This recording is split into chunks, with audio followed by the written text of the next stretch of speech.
সাম্প্ৰদায়িক ৰাজনীতি কৰিছে।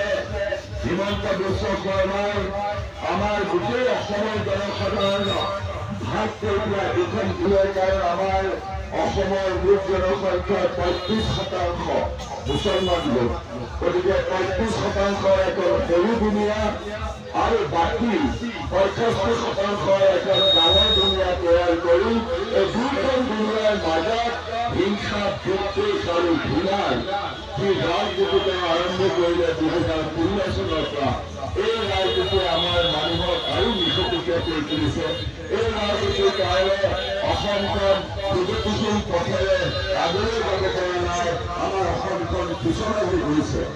আৰু ইতিমধ্যে আপোনালোকে জানে যে আমাৰ মানুহক হিন্দু মুছলমান কৰি ধৰ্মীয় আদৰেৰে মহাবিষ্ট কৰি তেওঁ হিমন্ত বিশ্ব শৰ্মাই তেওঁৰ নিজস্ব যিটো হিডেন এজেণ্ডা, তেওঁৰ যিটো গোপন যিটো কাৰ্যসূচী, সেই কাৰ্যসূচী তেওঁ ৰূপায়ণ কৰিবৰ কাৰণে কাম কৰি গৈছে।